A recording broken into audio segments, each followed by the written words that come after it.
So welcome everybody to this month's Developer Roundtable in AMA. Today we are joined by Efren. Introduce yourself. Yeah, hi, I'm Efren, level designer and 3D modeler. Yep. Michael. Hi, I'm Michael, animation lead, modeler as well. Uh, Chris. Hi, lead writer and game designer. And Robert. Hi, Robert. Basically the lead programmer and game director. All right. To kick things off, Efren, would you like to start off by talking about Calypso, the new map that he's now in? Yeah, I mean, Calypso pretty much started out as just something to have as a demo map, for people to kind of take the game for test drive, see if they wanted to purchase the full version. Uh, Turned out that, okay, we're going to put it in a game as a regular map and gone pretty well, got it done within 4 weeks, still some bugs to fix here and there. That's why we have it in the test phase at the moment, I believe. And it was a pretty quick map. With Michael's collaboration, I think everything kind of went pretty well as far as blocking it out and getting all the details in there. So that's kind of what brought up the idea of moving on to doing other maps of similar size for people to have more content to play in. So it's kind of like the testing ground for that. Like how much more do we have to optimize? How is the workflow, working with the actual final build? And so far, so good. From what I've seen in bug reports, there's been minor issues of nav and spawning. So, gonna tackle those ASAP and get this map into full working order. So something I was curious about is what were the major trials and tribulations of doing Calypso? So, did you have any troubles getting like patient zero in and mapping out all the, especially being such a small area? How did you go with implementing that sort of system? Well, we did have to figure out, how we're gonna do the evacuation. That's one thing that isn't on the map yet because in the regular game in pandemic mode, you have the aircraft carrier that you could evacuate citizens to. In this map, we had to kind of come up with a different idea. So far, it's creating a base off map, sort of off to the side in the backdrop that the choppers can take off and land in to act as like the evac point instead of the aircraft carrier. Since this is a pretty landlocked map, we had to rework a lot of the background scenery. Like, there's not a whole ton of water on the map anymore. We have more solid land, so we had to put in some mountains and some landscape in the background, and which is also the same area where we're gonna place the off-map evac base to replace the aircraft carrier. And I mean, apart from that, it was just the design. We kind of just did it off the top of our heads. We didn't want to base it on any real world city. Just kind of have another level to put in there that players can, have a good time in. Uh, what else? I mean, yeah, that's it. It's just pretty much building the map with just using random references of cities. We kind of just started out putting in some roads, sketching with the landscape tools, and Mike went in there, threw in some buildings, kind of to give me an idea what kind of zones are going to go into this area and that area. And I kind of went from there. Everything was just off the top of our head. We didn't really sketch up any concept. Well, we did basically, like I said, just sketching with the landscape, coming up with ideas, and just going from there. I mean, a lot of the upcoming maps, though, we're going to take a lot of inspiration from real world cities. They're not going to be the actual cities, but as far as like the landscape, uh, like for the next map, it's going to be Avalon, and that's going to be based off of something like downtown Pittsburgh, with the rivers running through it and tons of bridges to cross back and forth between masses of land. That one's mostly going to be a landlocked map too, so there's only going to be like 3 bodies of water moving into the center of the city and then kind of flowing out towards the outskirts of the map. Uh, but I mean, it's a lot of fun. I like working on these small maps. They're quick, they're fairly easy to do. I mean, it's still a lot of work in the way of the detail we want to put into it to start implementing a lot of the new systems that we have for the game, like the ambient citizens, the factions, and well, not factions, the civilian factions at least. Uh, and I mean, it was a quick, easy map to work on. You know, a lot of the, like I said, a lot of it's just getting into the details, making it look like a lively city. Uh, but as far as that goes, it's just doing the work. You know, getting in there, getting this content out. You know, and making sure it's working like it should. Okay. In terms of base locations on Calypso, where what would be your personal favorite? From what I played, I don't really mind starting from the middle, although it could be a death trap. It's a very low value capture point. In my test runs, I've kind of gravitated up towards the ritzier neighborhood where that big mansion's at with the pool and everything. That's kind of like a spot I like to go to when I'm testing. There's also the stadium. There's another resource point in there. I believe that one's like mid-range value. So that's another good point. I mean, you could pretty much build anywhere on the map. It's just defending those resource points to keep your money coming in and getting things moving along that would be your main concern. But I mean, I always gravitate towards that mansion on the top of the hill. That's usually my go-to spot. Nice, nice. Any closing details about Calypso that you'd like to add? Uh, Not much. Just getting to work on those bugs, trying to figure out these nav issues that are still going on the map, and get it ready for it to go live and to be our demo map. Okay, sweet. Um, Moving on now, Michael, would you like to cover any of the new animations, or if there's any revamps of any animations that are coming in? Currently, right now, we did the first pass of kind of like for the assault, the scar, the M4, kind of going around and standardizing kind of like the workflow of how that goes, so it can be a lot more. I guess like the pipeline can be a lot more cleaner in terms of polishing up and finishing some of the current systems are already in there. For instance, like I know a lot of people noticed the new sprint animation. So going in there, adding more sprint variation types so they're not all running the same, gun up kind of run, the tactical sprint. Currently right now, that's already in, I believe, an experimental. We did, let's see, I put in some new death animations. I also put in like death animations for getting shot in the leg. Like all the limbs now have proper animations for, if they die from a leg shot from the left or right leg, etc. All that's in there. Headshot animations are in there now. So gun combat feels a little more, I would say a lot more dynamic in terms of like the deaths that can occur.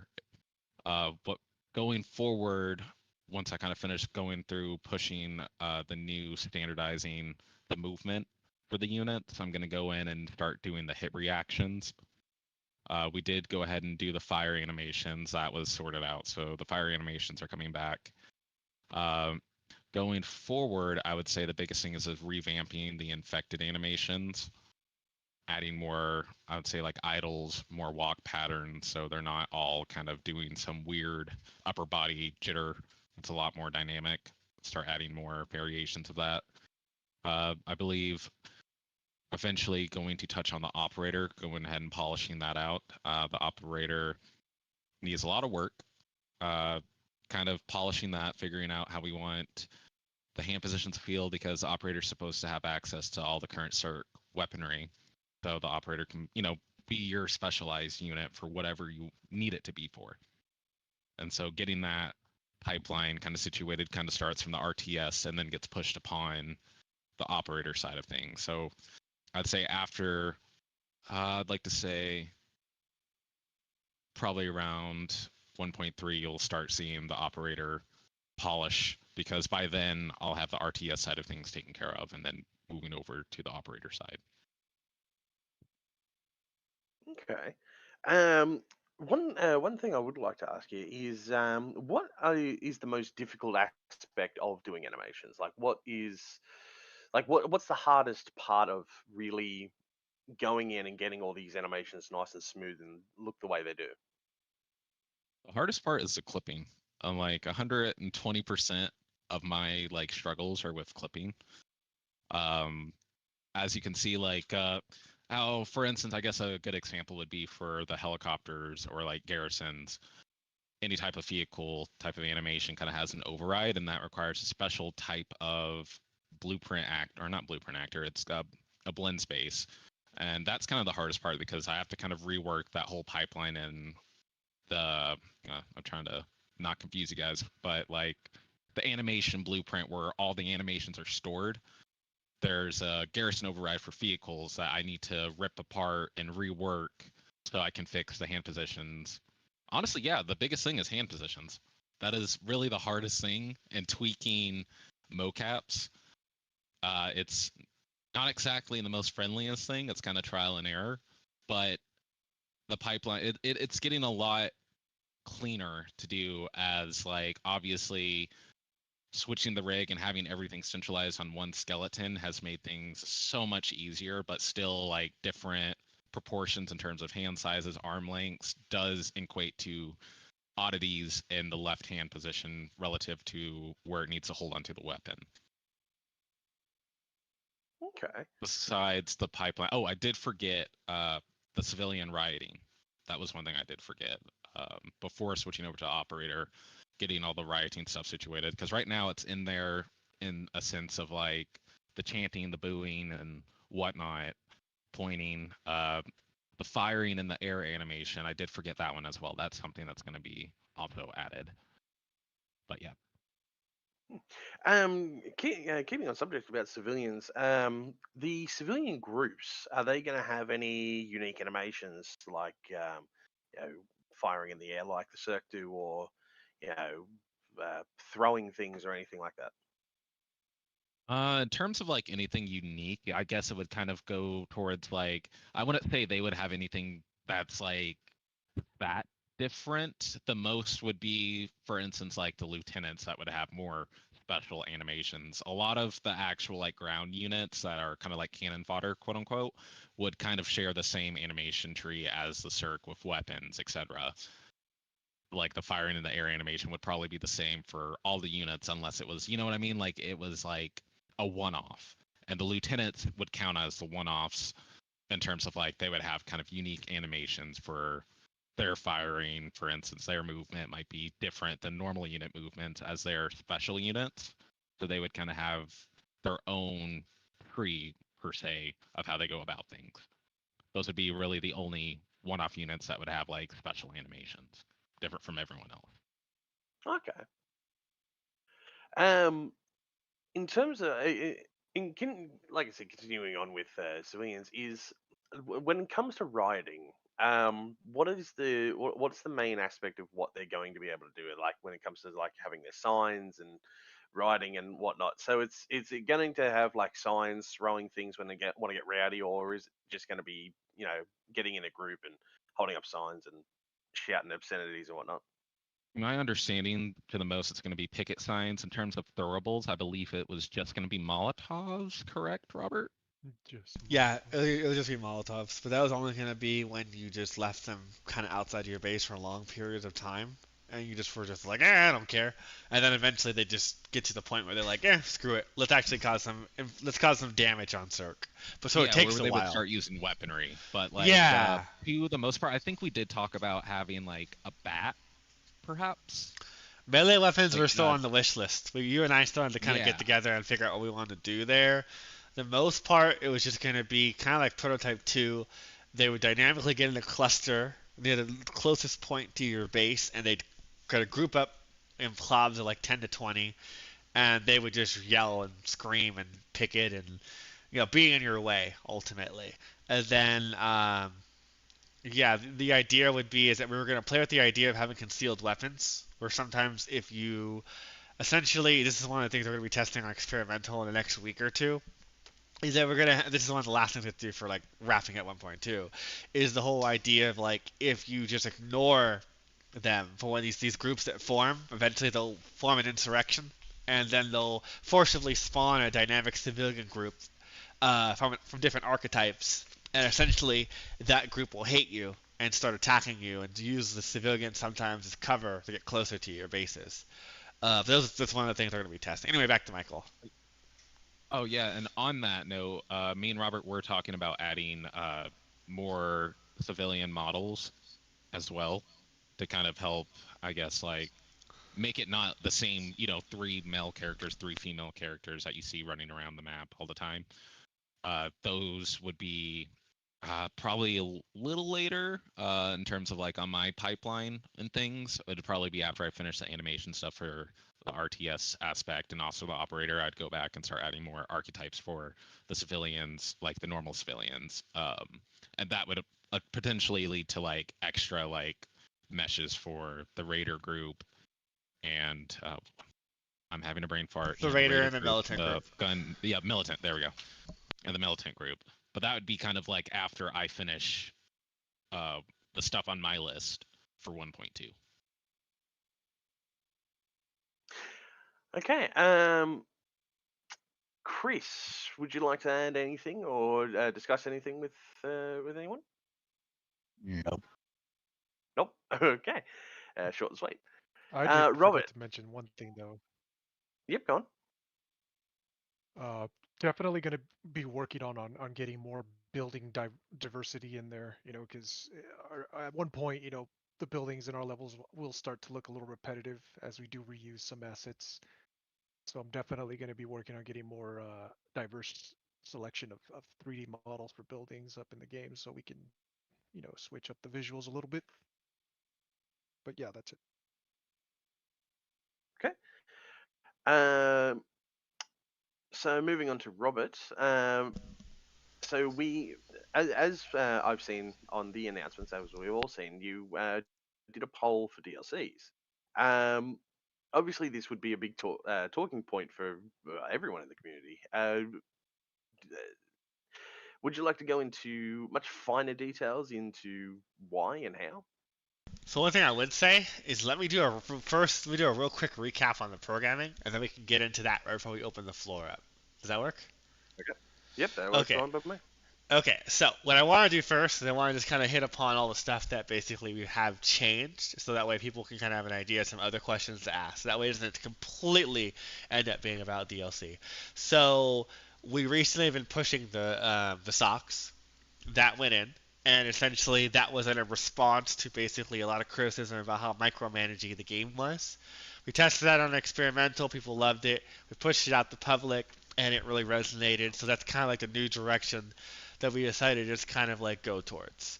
One of the other things that we were playing with was the ambient civilians. Is that it was kind of like we tried out mass entity. That didn't really work out too well in terms of basically those huge red labels on Unreal Engine 5's like implementation of it that basically says please do not use this in a live product. It's going to be unstable, it might crash, it might take it out in the future. So to us that was like a big no-no. So essentially at that point we ended up writing our own system, basically populating the system by populating the world, called ambient civilians. And we basically lined the world with like these objects that basically like if you are in the area, essentially it will like try and populate ambient civilians in the world to the best of its ability based off of limitations, kind of like similar to kind of like how Red Dead or GTA Online might work, where you walk around and like random civilians will pop up. That system is kind of being tweaked, manipulated, and optimized going into like this weekend, going into next. Originally the goal is that should have been done yesterday, but we ended up getting a lead from one of our other cats on the Discord that finally was able to kind of give us a bug report, or rather like a save file that helped us track down the CERC responsiveness issue. Where like every once in a while, every couple of months, every couple of weeks, we get like a random like post basically saying like the CERC are really stupid sometimes, and then we could never nail down and kind of recreate it in our engine when we play tested. And then with the save file, it was almost immediate. We were able to just load it up and just test it and stress test it, and we ended up just using that as a benchmark, and that save file will be used as a benchmark going forward to help improve performance for the game, but also helped us solve the whole issue of CERC responsiveness. So that was a huge godsend. That's on the new experimental, so I'm very curious for cats that are playing it over the weekend to kind of tell us, is it better, is it worse, how do you like it, are you getting better performance, like what we found in our tests, so that way we can kind of use that to base where do we need to prioritize resources going into next week. Because ultimately, if there's nothing else that kind of jumps out of left field, our goal is for going into next week is just to finish whatever is needed still to kind of get ambient civilians working. So basically adding a little more dynamism to them, so a little more like robust in terms of like how they get around objects. They already respond to CERC gunshots and seeing infected.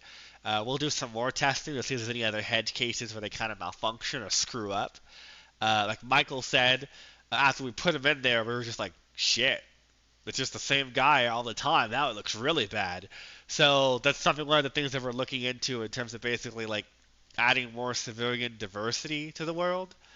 So that's something that's on the back of our back burner at this point, to just kind of figure out the best time is, what the best time is, to basically try and squeeze in maybe another 5 male, 5 female. It kind of depends on how things go.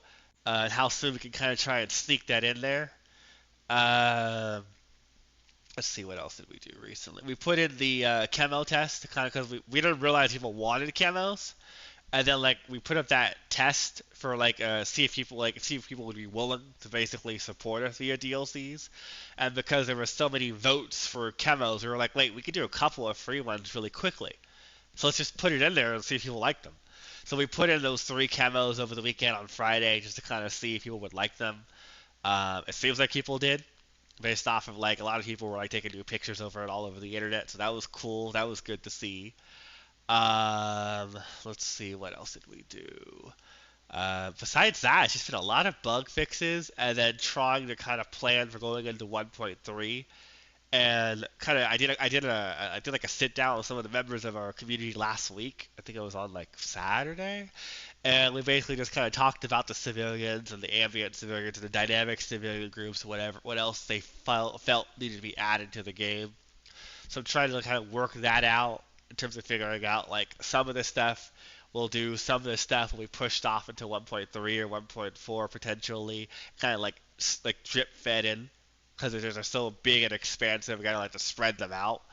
So that's something we're playing with internally.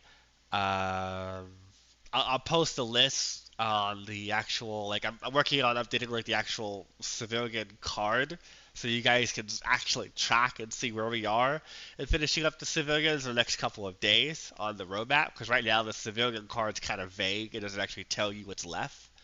And based off of the feedback I got last week, and then the feedback that basically of like, well, not rather the feedback for like what else I feel is required to finish 1.2, that'll go on that card. And then, before we move on to the DLC fun topic, it was going to be basically, we've also put in martial law. So the idea is that we're kind of moving in this direction for design, where when you go into a zone, you don't have to own it anymore to kind of build on it. Because the idea is that the military already owns this land. It's America. They can build and do whatever they want, where they want. So we went in that direction recently with the SOC change. And then with that change, we brought it that basically if you wanted to interact with civilians in a zone, you would build a civic like administration zone in that zone. And then that would be how you corresponded and kind of communicated with the civilians in that zone. So the idea is that evolution over just the SOC change is going to kind of push us to like, okay, now you can apply edicts in a zone that basically force civilians to comply, or in some cases they might not. And if they don't, in some cases, like I'll give you an example, we plan on having it to where like if you keep martial law or partial martial law enacted, then there's a chance they'll start to riot. And then that rioting will boil over to an insurrection. And that will form a dynamic civilian group that will come for your head in that zone. So you cede the zone or kill all of the dynamic civilian groups like members, and then try and get back in good graces with that group in that zone that you've pissed off. The other thing that we were talking about was that we're going to be squeezing in next week is basically having it to where if a zone goes yellow or red for too long, and you have a presence in that zone, the civilians will also riot. But instead of rioting like not necessarily next to your bases. They'll just riot in general in that zone because they're unhappy of how things are deteriorating. And then obviously the infected will kind of come in and make them all flee and run, and you'll have to deal with a lot more like moving parts per se when it comes to basically like the civilians interacting with the infected and then in turn infecting with CERC. And those are all kind of like all the moving pieces that we're kind of like pushing towards going into next week, so we can wrap up 1.2 alongside some dynamic civilian group enhancements, some AI changes to make them not as stupid, and making sure that the dynamic civilian groups don't actually like, they have this weird bug right now where like sometimes they'll like, be right on top of each other. So we have to track that down and basically figure out why that happens. So that way they actually, when you like leave a zone and come back, that bug doesn't occur. So that's like on our back burner list, but we're aware of it, and it's one of the things that we have to fix before we finish 1.2, so that way it doesn't look weird when you come across a new group and there's like 6 people standing on top of each other. But yeah, that's that in a nutshell. So now we'll get on to the DLC topic. So we've been pushing this off for a long time. I wanted to basically open the door for discussion in terms of basically just seeing, would the community be interested in supporting us via optional supporter DLC? We played around with the idea with Patreon that really didn't kind of hit the mark that we wanted to kind of like help fund things. So we were like, okay, people who don't want to pay monthly, which we do have some that help us, God bless their souls, because that does help, is basically we wanted to basically go in the direction of essentially like, okay, like maybe there are some people, by looking at other early access developers and other developers that are on Steam, that do the support packs, or they do like small little cosmetic skins that basically don't really add that much to gameplay besides like their aesthetic value, but they're able to kind of like get a cool little thing added to gameplay, and at the same time we can take that money and we can reinvest it into the game. So that was the idea behind it, and then we put up the poll.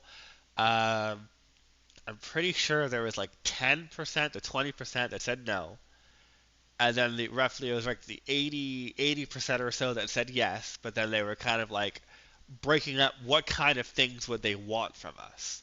Now, when it comes down to it, the majority of that list is long-term stuff, like larger pandemic maps. We're talking at least a year or two at this point for like doing a New York map or an LA map or a Las Vegas map.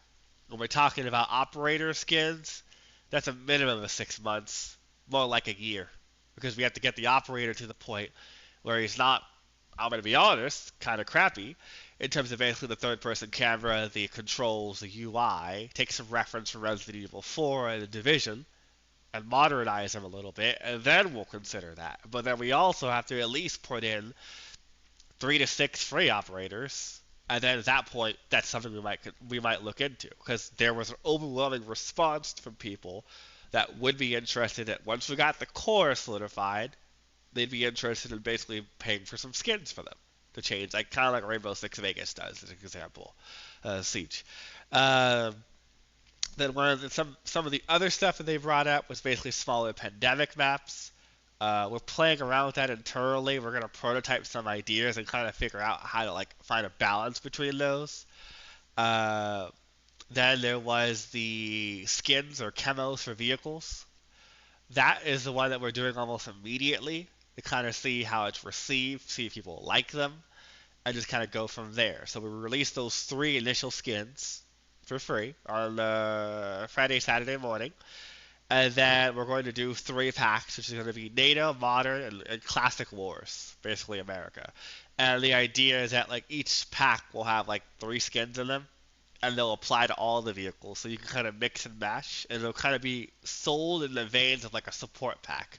And they'll be like, I think it was like $2.99 roughly, give or take, for like 3 skins that you can just kind of apply, and it kind of, yeah, for each pack essentially. Let me see, what else was there? The Horde maps are nowhere near in the short term. That's like a year out at least. We're not going to be in any kind of position, because honestly, as it stands right now, the Horde maps that we have need to be solidified and cleaned up a little bit more. And more time to be put into this, basically like how that mode operates, and then that's a year out at least for any kind of Horde monetization. And even then, that's, yeah. Let's see what else was there on this list. I think that was pretty much it. Durvar, am I skimming over something? Not that I can think of. I think you've covered it all. Oh, there was. Oh, I neglected to. Sorry, it was the themed weapon packs and the defensive buildings. So we talked to a lot of people on the Steam forums.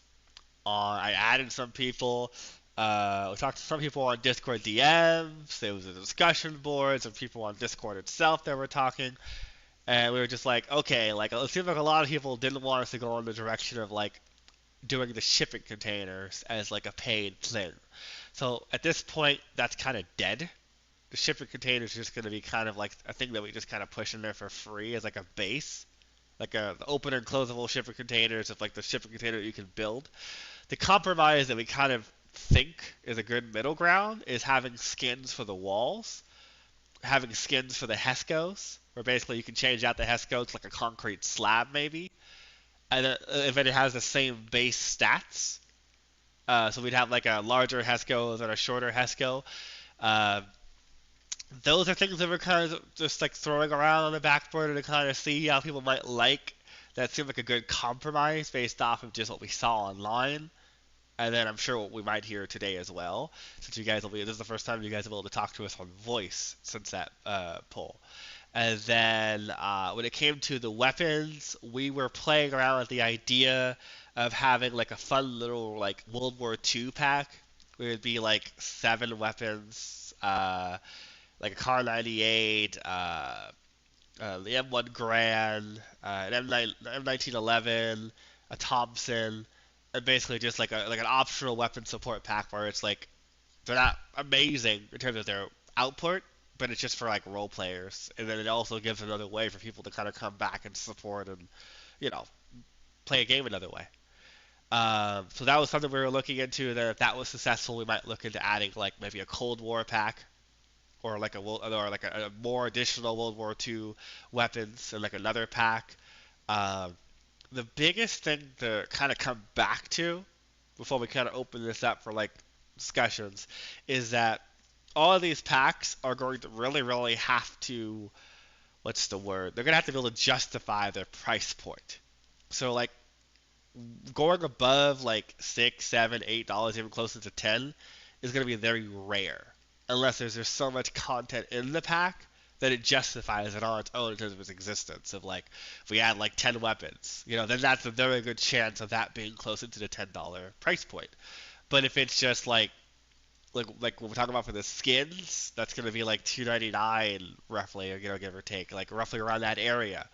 And we're still kind of working to kind of see like what's fair and listening to what all you guys are saying to base our direction in terms of like, oh, this is the best way to do this, and they are really strong about this. Let's hear what they're saying, and then let's kind of try and find some middle ground in terms of basically the best way of going about this. Because I mentioned this briefly in the post, is this is the kind of a game where I don't see there ever being a sequel. I don't want a sequel. The goal is to basically kind of keep developing this game concurrently over like years. So we come from early access, we leave early access. There's still years of runway, and in our mind, we need to be able to support that runway by basically finding optional ways of basically being able to buy a little small DLC item. So then in the future, we'll do larger maps like New York or whatever, and we'll throw some interesting spins on the Infected or the LTs to add more gameplay variety. But that's like after the campaign. That's like after 2024 that we're talking for like larger pandemic maps. Shorter pandemic maps, that'll probably be trickling out over time a little bit sooner. But it just kind of depends on how things all work out and just X, Y, and Z. Yeah, I think that's pretty much it. Michael, Chris, anything you want to add before we open it up for discussions? I think that covered just about everything.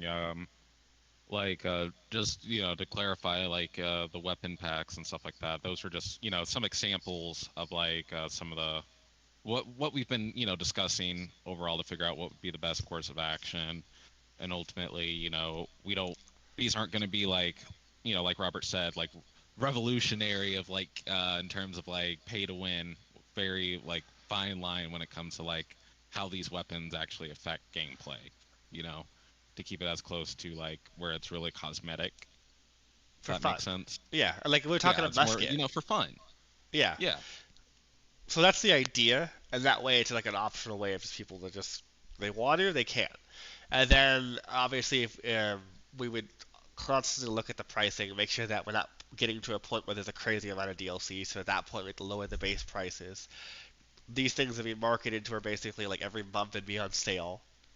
Like, you know, so we would try and basically make sure everyone kind of has a chance to kind of get these, but then at the same time it's like a way to kind of help us fund development, because we're going to get to a point like Squad, like other developers, where they realize there's no DLC option. If you plan on supporting a game for like 3 to 5 to 10 years plus, it's just not possible based off of just game expenses is incredibly expensive. I mean, just to throw out one number, for example, when we scale up for campaign, we're going to be putting out probably $12,000 for 2 mocap suits. Well, $12,000 for 1 mocap suit times 2, times 5,000 for the mocap software, just to do the cutscenes for the campaign in 2024. So that's just one. So that's 24,000 plus 5. That's 29,000 just to do the cutscenes. Just to get, and that doesn't include the voice actors. That doesn't include hiring out cast, like hiring out local talent to come out and get in those suits. So it's like, for us, it's like, okay, how do we make sure that we can hit the quality we want to hit, scale the team, get larger, and not compromise on just like things that you guys feel are going to be like greedy, you know? Because we don't want to be perceived as greedy or we're being scummy. It's just we're trying to make sure that we can do this for a living. We can support you guys in terms of free content, a lot of free content, but also a lot of good paid content in the future long term, so we can be here in 5 to 10 years. And we can basically continue to ship content that you guys like, be able to listen to you guys. And just to kind of add the last part, there have been publishers that approached us. They offered us $1 million. But it came down to basically we would lose creative control. Let's say someone in these conversations come in and talks to us, we can't implement that anymore. We have to go to basically their chain of process of going through an entire A, B, C, D executive line to just get anything changed or added that wasn't on the initial plot in terms of basically like what they're funding us for. So our team, multiple times, been approached by multiple people, and we were just like, this isn't in our core vision. This isn't allow us to be robust. That sock change would have never happened. You know, like little things like that, where it's like the community kind of came in. They were just like, this isn't. We want to basically like give you some suggestions or ideas here and there, and work with you guys. Okay, let's do it. Let's sit down on a Saturday and hash it out. Let's have like a day where we sit in the room and talk about it and figure out where you think the game can improve. It kind of hurt us in that way quite a bit. So it was just kind of like, okay, this isn't something we want to do. We want to be able to engage with our community. We want to take that kind of line away from like having a publisher or a big money man in front of you that just kind of says, no, you can't say that. No, you can't go and talk to those people. You need to go through a mouthpiece. So in our mind, this was the easiest way to kind of retain that creative control, be able to keep the communication with not only just kind of like us having a say, but you guys have a say in terms of basically just the direction we're going in. Because I think it was mentioned in a previous, in the general chat a week or two ago, is that it's been a collaborative effort from just not only like us, but from you guys regularly coming on, talking to us, taking the time out of your days to basically do bug reports, talk about what you like about the game, talk about what you don't like about the game, and us being, like neutral from terms of like, oh, okay, let's go from there kind of deal. So that's the biggest thing I just want to leave in people's mind for just people that are watching on YouTube, people that are here on Discord, when you watch this again on the VOD on YouTube, is that helps help set the stage in some people's mind in terms of like what we're trying to go for. All right, so that will end my spiel. Derivar, back to you for opening up the floor for questions. All right. So if you have any questions for the team, please put them down in the podcast quiz. Where is the podcast questions tab? You have to click on the open chat button. Go to podcast channel, and they changed it. Go to podcast channel, click on open chat. They changed it. They changed like every other week, like Facebook. Okay, that's it now. No one's really okay. Oh, yeah, they have. Yeah, all you. Go. Yep. So Gardell asks, exactly what can we do with the aircraft carrier? You mean like right now, or what's coming down in the future? It doesn't specify. I'm going to just elaborate on that based off of just what I know is coming down the pipe, is that the aircraft carrier in 1.3, I think it's in the first like 3 to 4 items on the roadmap, is going to be switched into a buildable, like you can build stuff on it, you can replenish ammo, you can heal your units, it'll be movable, and it will replace Winters, that if that aircraft carrier is destroyed, then you lose the game. So Winters will become more of a rebuildable hero, similar to Age of Empires, is the idea. Or like Colonel Burden from Command & Conquer 0 Hour is the general idea there. But yeah, so it's coming. It's just that's going to be in 1.3, some in the beginning, roughly. Anyway, back to you, Durvar. Okay, we got a couple of hands up. I'm going to bring up Mr. Jackson.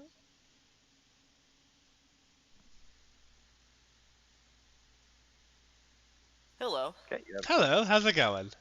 Pretty good. You? It's a good day. It's really hot. It's really hot where we are, so it can be a little bit colder. What's that? What's your question? So, not really questions, but suggestions, if that's all right. Hit me with it. Okay, so the first one is to add a little bit more interacting to the game. So you know the AC-130, yeah? Hit me with it, yeah? So I'm thinking like after like a certain day or something, instead of it being like a upgradable thing, it will crash somewhere and you could find the parts. Be more like an interactable thing. So what you're talking about is more of world events. That is on the roadmap roughly around 1.4, I think. And the idea is that we wanted to have more of like small little like mini events that would occur. They're like 10-second, 20-second like little things that like you walk by and like a plane crashes and then you're given a mission to go and save someone because they're like from the military or something like that. So that is something that we are thinking about in terms of world events, because we feel like that would help quite a bit for adding more life to the world. Did you have another question, or was that your only one? I have a second one. Hit And me I'll with get out it. y'all's hair. Okay. So, for a skin idea, I know it'll take a while to implement, but all the people that play TF2 in your community would love a TF2 themed skin. That's all I'm gonna say. Wait, a lot of people still play TF2? Inspiration. Yeah. Okay, I'm just asking. So I haven't played it so long. I used to play that so much back in high school. The one Yeah, of the me big personally, things as I a would. person. Oh, there you go. Oh, sorry. I was just gonna say when it comes to like theming skins, because I thought about that too. I brought it up. I love Halo's outfits. Like I love, the Spartans, all those suits. Yeah. Absolutely love them. The hardest thing is that the rights. Yeah. I Obviously think the rights. Valve is pretty chill though. Yeah, I was gonna say Valve Valve is is pretty really chill. chill. I mean, because they let people make that Freeman game, and then they let people use mods that were paid. So we could probably use our contacts of just being able to like. Next time we go to one of the Valve events, we could ask them honestly. I'd be like, hey, do you guys want to do a promotion? Or like we like have like the spy in the game or something. I don't know, but let me. Because I know in the poll, you're not the only person to mention that. Another guy was saying, why don't we do like a promotion of like The Walking Dead or something like that, or like look at other zombie TV shows or like stuff and be like, hey, why don't we do like one of your characters are in our game and you can kind of play as them or whatever. But that's one of those things where it's kind of like far off, but it's a good idea. But we'd have to ask Valve because I know they're pretty chill about that, but I'm not sure. But Yeah, I will put that on 'cause my notes. Yeah, I was thinking like for like engineer, you make the engineer skin. For the spy, you make the special ops. Oh, I get Engineer what with you the mean. rocket launcher, you can make that the soldier. That wouldn't really make sense for the rocket launcher thing, but he can build. So Yeah, no, I dig it. Well, I will put that on our notes because I know that you're not the only person to have mentioned that. It's something that we'll probably later down the road potentially. But thank you so yeah, much I for your time. definitely understand that might be a little hard. Thank you. Yeah. Okay. All right, Derivar, next one. Okay, so Fendering Enthusiast asks, have you reached out to smaller businesses to add small locations like a Chili's restaurant to the map to get a bit of funding in return, basically light advertising? No. We talked about it briefly. This is one of those things where me and Chris have kind of been on the fence about basically doing. I know that Final Fantasy does it and a couple other game studios do it where they just kind of have like billboards that just kind of advertise real world products or like Pizza Hut or whatever. I mean, it's something we could do where it's just so innocuous. It's just like, oh, there's a Pizza Hut banner there where like, and it rotates or whatever. That's just like kind of whatever. But that's an option. It's just something that we've kind of been on the fence about in terms of implementing because we don't know how it would be received.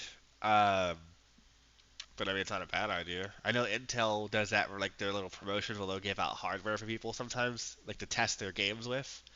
Um, that's why sometimes you see like the Intel logo when you launch like Total War, because they have like a sponsorship where they give them like equipment or whatever to kind of make sure it runs best on their equipment.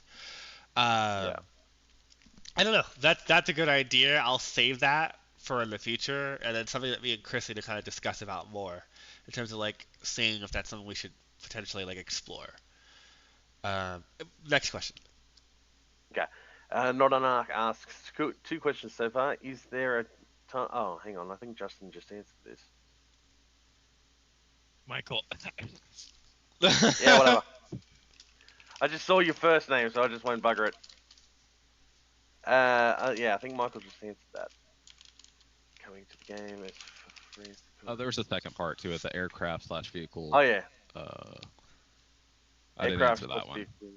Yep.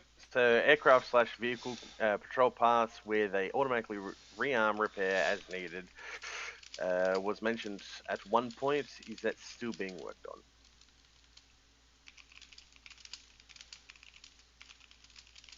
What? Do you mean like the Commander Conquer Generals where it had that little drone that automatically repaired? Like you could either choose to have the automatic repair drone or the tow missile type thing that you could attach to. I don't know if that's what they're talking about. I think they're talking about like if you set a patrol path from the vehicle bay and they return there to rearm and repair. I think it was like automated, like so you'd have something that would just automatically. Oh. And the robot's kind of going really quiet. What? Sorry, I was just talking to people in the chat. I'm answering questions. Okay. Yeah. Nononak asks aircraft vehicle patrol paths where they automatically rearm repair as needed was mentioned at one point. Is that still being worked on? That was pushed to the back burner, but it's gonna have to come back to the forefront in 1.3 because 1.3 is all about just solidifying the core so that it's ready for co-op at the end. Let me put that on a list to make sure that that does not get like so delayed that it's just yeah. I'm gonna put that on a list because I know that's on one like internally, but yeah. Patrol. Fair enough. For helicopters, vehicles. Okay. So yeah, it's on our list now. I'm going to basically just make sure that does get prioritized because regardless, we got to do a recollection of everything in 1.3 and make sure everything is where it needs to be before we get to the point of implementing co-op, and that is on my list because that is just really bad. Sometimes your helicopters can just fall out of the sky and blow up because they run out of gas on a patrol. I mean, that could be kind of entertaining to watch. I mean, it's funny the first time, but then the second time you're like, what the fuck? I'm never putting these units on patrol again. Yeah. Because you have to basically babysit them otherwise. You gotta like check their gas. What it needs to do is it needs to basically do a dynamic calculation, and when you set a patrol route for a vehicle, you have to tell it a gas station that it's supposed to go to when it gets too low. And it would just know, oh, when I hit this point, I have to leave to go get gas and then resume my patrol.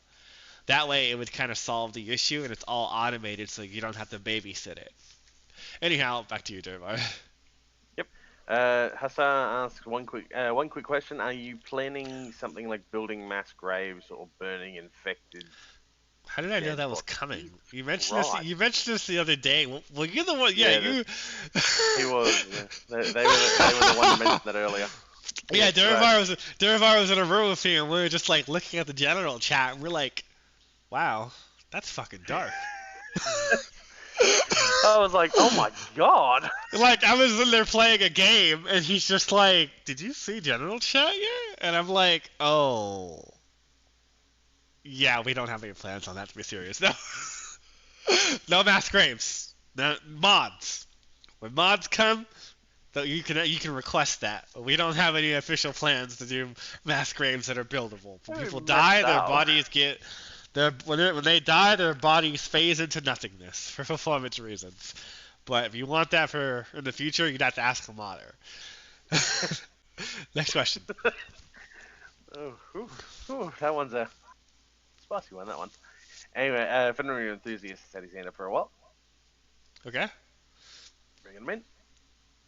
If we Okay. have the light advertisements, we can defend a Burger King and have a special guy there defending it called I hate you. I really do. Alright. hate you. Jokes aside. I hate you. It's a good idea, you know it. But no, jokes aside. When it comes to the DLCs, I'm guessing you've already said they're gonna be down the line and such. Whenever it comes around to that point, how much dev time do you think it'll take up in comparison to where it is now?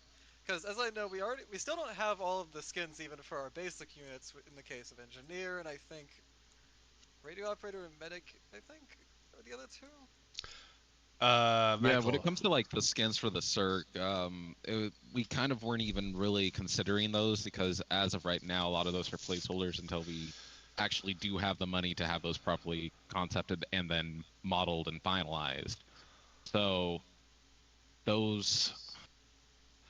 I think those it's in Screenshots channel. I gotta find it. But there was a discussion that we had previously, I guess with some other people on the Discord, where the idea was, most people don't realize, is that the male assault is the only one that's actually like done in our eyes. All the other classes are either, some of them are concepted, some of them aren't. And we've been putting off getting them designed because we haven't had the budget to get them designed. But before we leave early access, it's one of the things on our list that we have to do.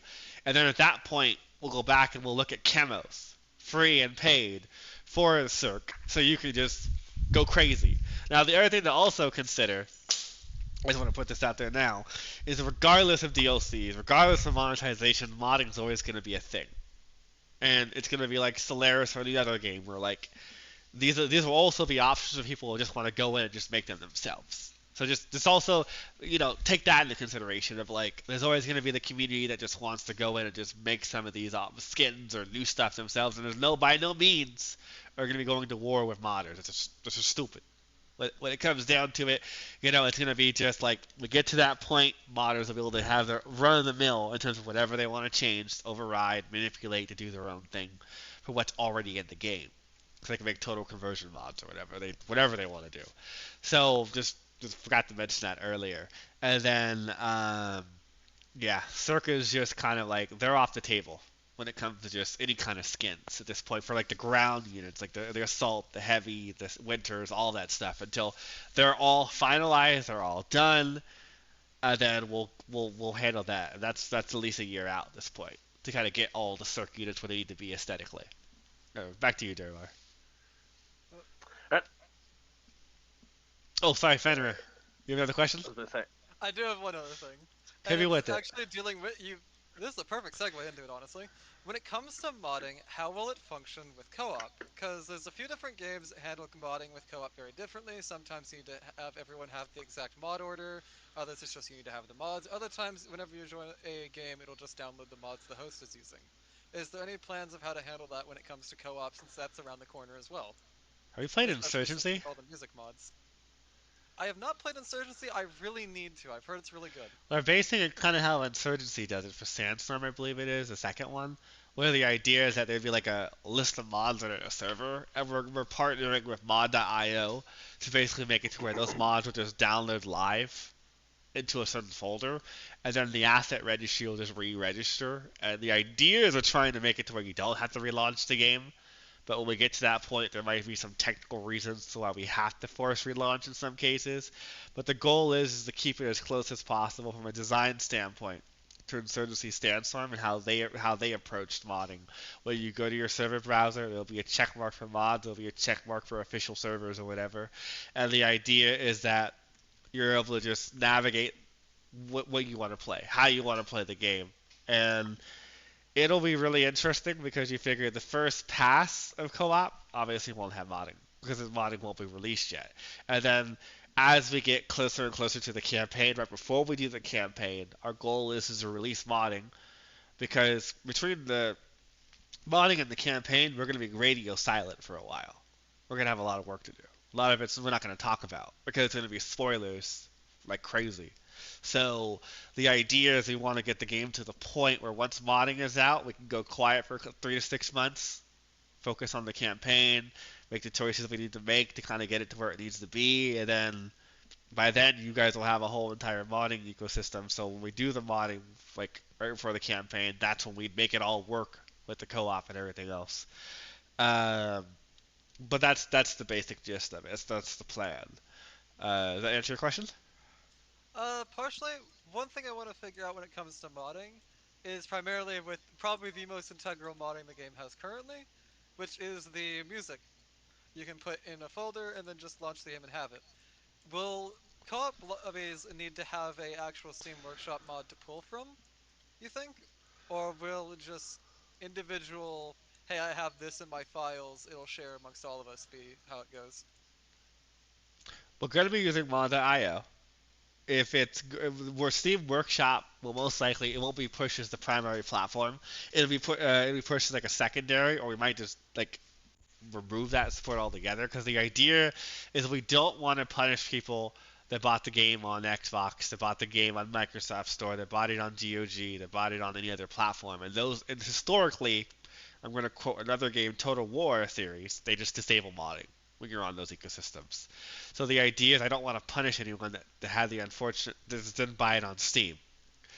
So in the future, the Steam Workshop will basically be like closed, and we'll switch over to mod.io. It'll link into your Steam login, so you don't have to do anything. It'll just work. But the idea is that that'll make it to where everyone can experience mods equally, and it's not locked into one ecosystem, so people in other ecosystems are just punished for not being on Steam. That's what Insurgency 2, that's what Sandstorm does as an example as well, where their only modding is through mod.io. And it also works on console, so if we ever push that, it would also work for that. But that's like way crazy off in the future if we ever get to that point. I'm trying to think. Did that answer your question? Sorry? I think so. It does lead me to a few others, but that's something I'll probably need to iron out a bit more before I even bring it up, so. Yeah, works for me. Okay, so who else we got for questions? Alright, so we got Commanding Officer 32 asks, can we be able to build some kind of building or call in a chopper convoy that brings in supplies for civilians, and they would pick it up? That's actually one of the things that were brought up last weekend.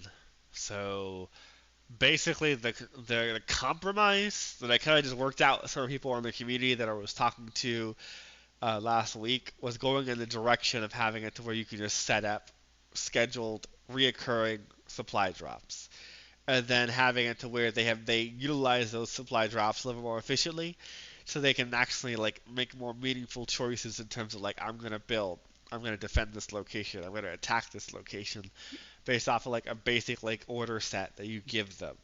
So that's the idea that we're going into.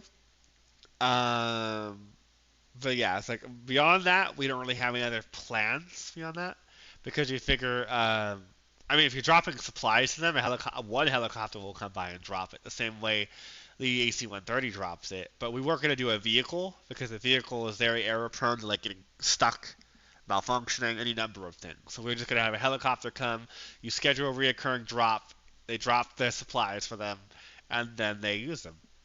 However that group decides to use them.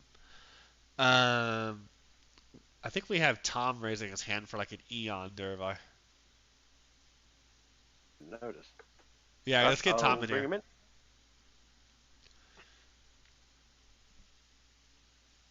Hello. I have some question. Hit me with it. I'm not sure if you guys ever played Zombie Army 4 before, because I wonder if you could bring in like infected vehicles in. Like make it a lot Infected harder vehicle. for players to chase them down before it spreads. Like, infected vehicles. I have not played that game before, but Well, Zombie but it, Army 4 is really good because you have to fight infected vehicles like tanks and trucks. Yeah, that'd be a great idea for that infected so vehicle to spawn in infected. when it comes down to it, we see the special infected almost as their vehicle. So the Juggernaut, the blow up guy, the Spitter, they're basically those robust, like those are their vehicles. So beyond that, we're planning like two more special infected, which is basically like Chelsea's elite guard, and then like a chimera dog that's kind of like the White Walker, not the White Walkers, the dogs, the creatures from Tomorrow Wars, kind of like them. The White what do they Spike. call the White Spikes? Damn it, I always forget their names. So that will be basically the infected's variant of like a striker, or it can kind of move really fast, but the only idea is that this one will be able to climb buildings to a certain degree. But we don't have any plans for like actually making like vehicles infected. Like that's not in the cards at this point. Alright. But Also yeah, not possible because the virus only affects organic matter.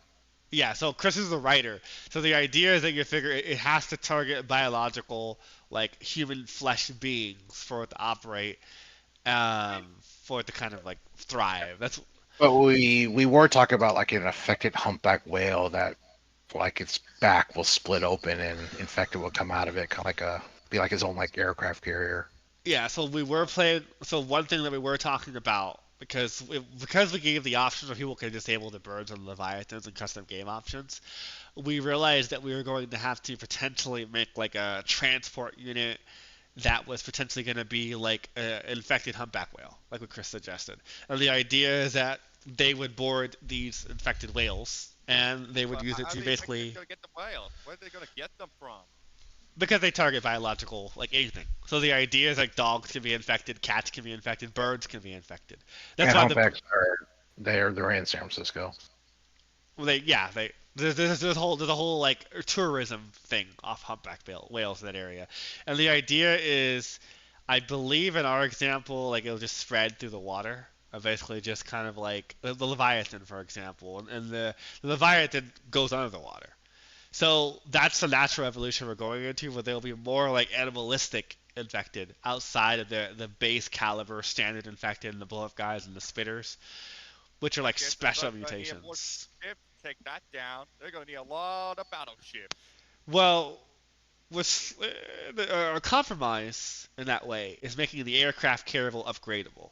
So you can add weapon platforms to it. Like you can add like the actual guns that they have in real life onto them, and that would help when you move the aircraft carrier around. It would just auto target units that are within its fixed arcs of its guns.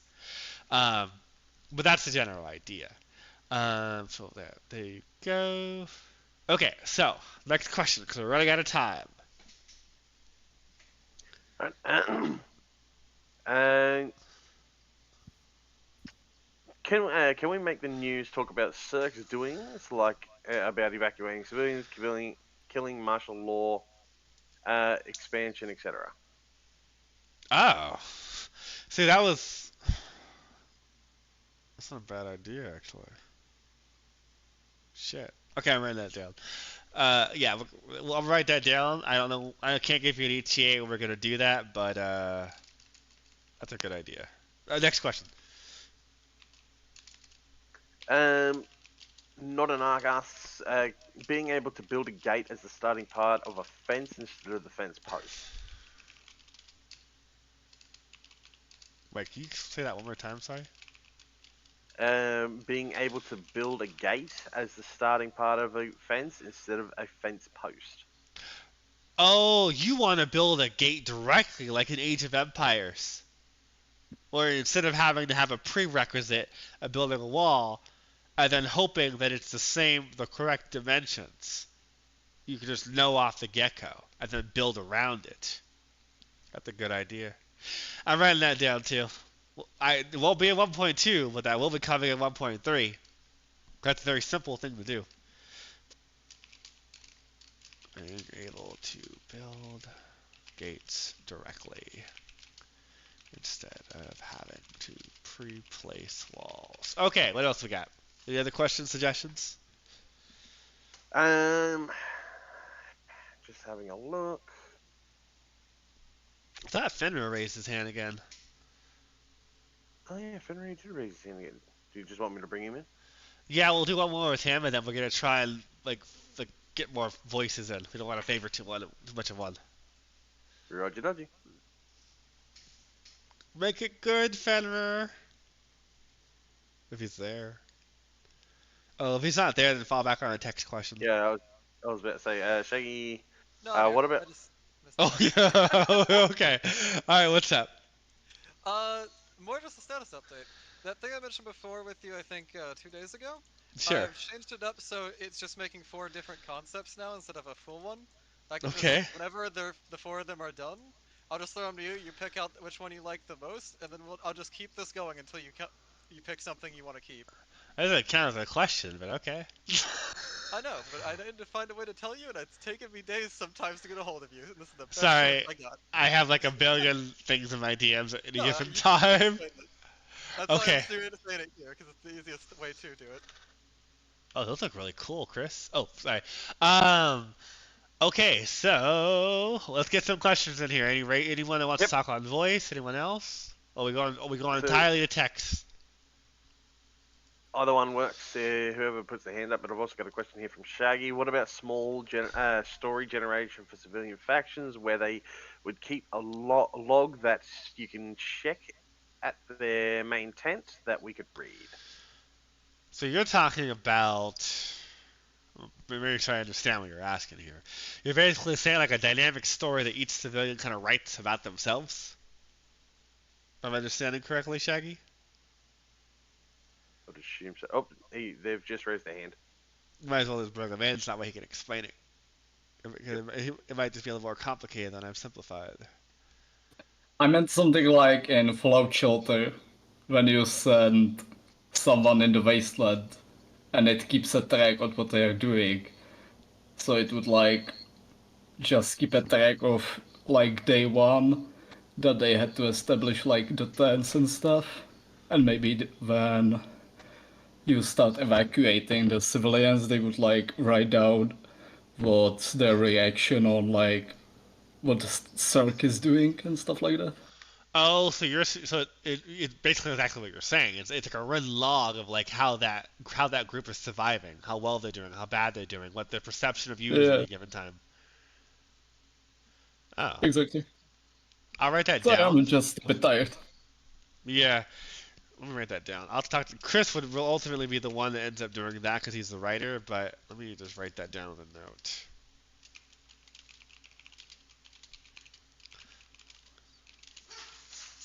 Okay, got it. Was that the only question you had?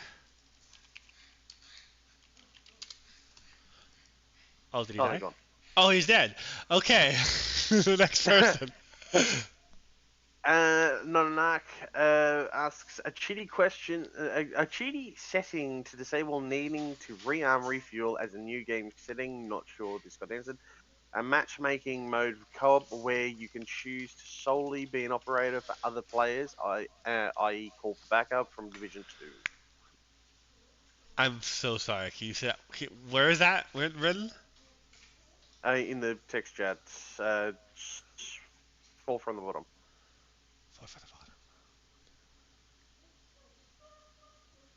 I'll just DM it to you. Yeah, please. It's like, okay.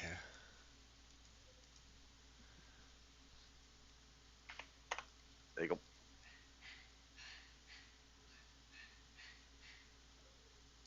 Oh. Okay, I get what he's talking about. So you're basically asking for a custom game setting where gas doesn't exist. Is that what you're asking for the first part, Narc?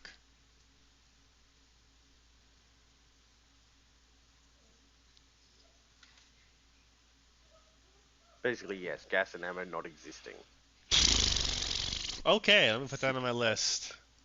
I'll put that on my list and I'll talk to the other devs about that.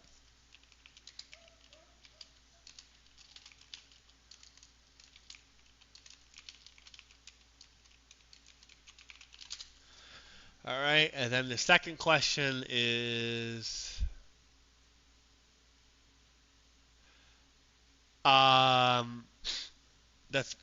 basically what we're gonna kind of be doing.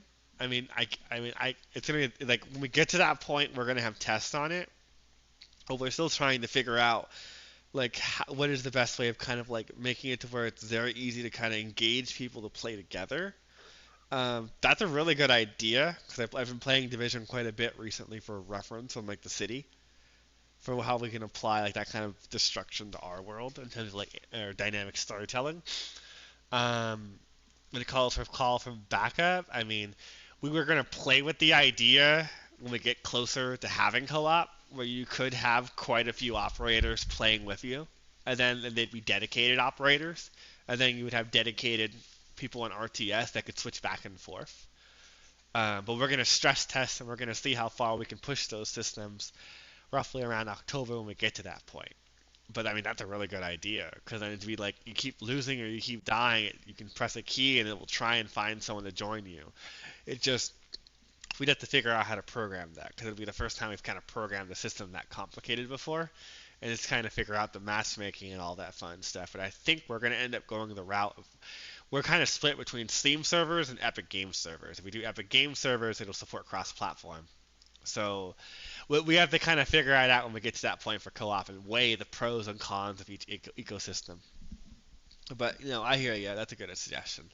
What else have we got, Durvar? We need to wrap it up. Let's give it another 9 minutes. Yeah, we've got 2 hands up. Ed Tinker had their hand up first, and then we'll move on to Nightshade. Ruby. Hello.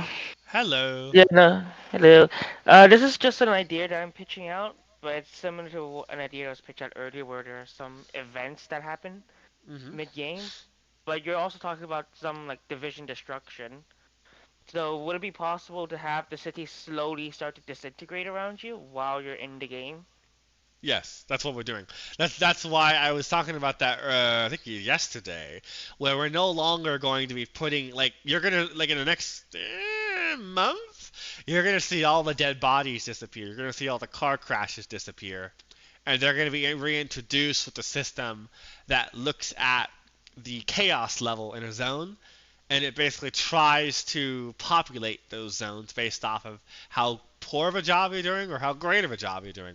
So if you're doing a great job and there's no contagion and it's a green zone, it's going to look pristine. There's not going to be any issues. But then in yellow or red zones, it's going to worsen and worsen the severity. There's going to be trash pileups. There's going to be a lot more dead bodies. There's going to be car traffic jams all over the place. It's going to be harder for you to get around. Because then you're going to be like, oh, like these areas have really deteriorated. I might have to consider actually using a helicopter because I can't actually get I can't get through some of these areas because they're intraversable. Or I have to spend the money to clear it, basically. Okay. So those are things that we're looking at as we basically just kind of get to the point of basically ambient civilians of kind of is one of the first stepping stones for we want to make the city more of an actual lived-in place, and it changes based off of your actions of how you're playing. That answer your question? Yeah, I also have one more question if you don't mind. Sure, hit me with it. It's a question I pitched in the podcast channel, but it's just basically having the Atlas transport truck. You can basically load civilians on it instead of the actual combat units and have a convoy drive across the city to an extraction point, which means you can have one helipad sit in one particular area and just have multiple convoys coming in and out. And have and you can also program the zombies to attack that particular convoy. It might be better for the game in the mid game for it to be a little bit more dynamic. Yeah. Okay, so let me rewind. So what we have currently set up is that we have it. So let me just kind of just confirm something too. Are you talking about, let's say you have zone A and B, and you want to move people from zone B to zone A quicker so that they can evacuate from zone A? Are you talking about that, or are you talking about taking people inside one zone, like zone A, and just ferrying them maybe a block over to the helipads? No, it's basically moving people from Zone B to Zone A to evacuate them. That's what I mean. Okay, yeah, okay, I get what you're saying. I just wanted to clarify that. So when we're talking about that, um, I'm still on the fence for that. I've been wrestling with that for months in terms of basically just, is it enough to do it how we do it right now, where they just form huge mobs? And some of it's simulated. Now, I guess you can make the argument that if we went in the direction of having like a motor depot or something you built in the zone that you're fleeing from, it would just fill up like a amount of vehicles. We just put a mob in there, and then it would speed up basically evacuations. Because then you could build a motor pool or like a zone building in that zone. Civilians would come to that if that area is set to evacuate. They'd fill vehicles up that just automatically just spawn there, drive to the zone, deposit them, and then that zone has to deal with intake at that point. That's what you're suggesting, right? Yeah, yeah, that's what I'm basically suggesting. So It's a good like, you can have, idea. like- Let me think about that. Let me think about it, because the biggest thing is that we keep adding so much to 1.2. I'm afraid we're never gonna get to 1.3. So let me think about that. Let me see if I can squeeze that in, because I know we're thinking about boat evacuations at this point to the aircraft carrier. Yeah. So I understand that's gonna take some time. I just thought I'd pitch the idea out. no, I appreciate it. I mean, I want to hear what people want. I want to hear, like, if maybe I'm misunderstanding or just not prioritizing things in terms of what people want to see in terms of evacuation methods. Now, and I get where you're coming from, because we could make it to where that's double the speed of normal evacuations, but now you're putting a bullseye. Because you figure if those convoys are attacked, there's a very good high probability those civilians will all be turned. And then now you have to deal with another bunch of civilians that just basically got turned over. Outbreak. Yeah. Yeah, that's what I kind of what I thought was a good idea for the game, because right now it's kind of in the mid game it's sort of a standstill where you can't really move everyone, but at the same time you can't really go forward and like destroy like the outbreak, if you get what I mean. Yeah, because of the reverse cat and mouse game design approach where you can't kill Chelsea until you get enough shredder rounds. So ultimately, you're kind of like limited to just quarantine until you accumulate enough DNA points so you can ultimately kill her. And all you can really do is just slow her down. Yeah, I get what you're saying. Yeah. That's a good idea. I'll put it on the list. Thank you. Thank you. Mm-hmm. All right, we got 3 minutes. Make it good, Derivar. No All right. pressure. So we're bringing up Nightshade. They've had their hand up for a while. Mic check. Yeah, we can hear you. What's up? All right, this is a quick one. Things like the 105mm cannons and SMAs have limited ammo. If I could have a select fire option that is only buildings or only large targets, that would be amazing. That's it. Okay, hold on.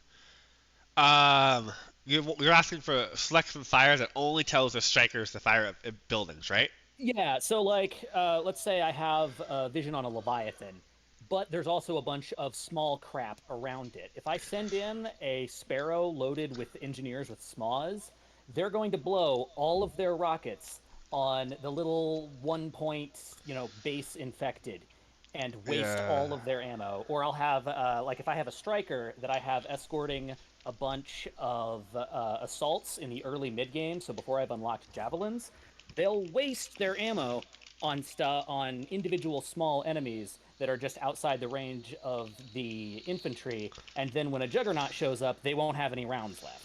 So let me ask you a question. So as it stands right now, we have one for selective fire towards buildings, but we don't rope in the Leviathan and giant enemies, is what we classify them as. So would you prefer that we have it to where there's a fire mode for structures and a fire mode for giant enemies, or are you suggesting we just rope them all into the same category for simplicity's sake? I don't really care. If at bare minimum, target anything, target small stuff, target big stuff, with big stuff being buildings and Leviathans and, whatever else, would be great, because I understand that you also don't want to sit there going click, click, click, click, click, click, trying to find the right fire mode. Mm-hmm. Alternatively, and this could also get out of hand, having like separate buttons. So you have a button that is enable, disable firing on small stuff, a button that says enable, disable firing on big stuff, etc. Okay. I feel like smarter people than me would have to workshop this. No, you're fine. You're fine. I get the direction. I get what you're looking for, and I agree. It can definitely be a problem in some cases. So I already wrote it down as one of the things that we do. I'm gonna say that probably won't come in 1.2. At this point, that'll probably be pushed into 1.3 as part of our polish pass of getting things ready for co-op. But I'm gonna definitely see something about that in terms of basically figuring out what we can do to simplify it to give you more power in terms of who you can target. Okay, thank you so much for your question. We have one more question, Derivar. All right, Last one for the night. Okay, so let's see if I got a good one here.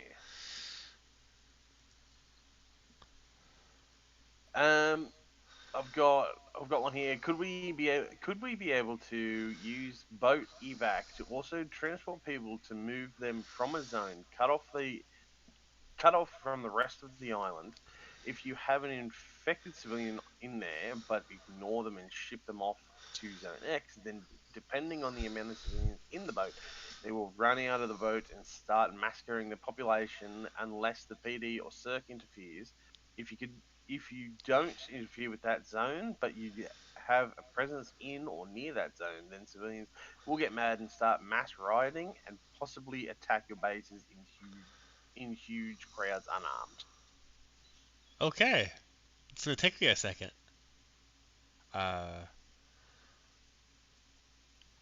Hold on, I gotta just think about this for a second.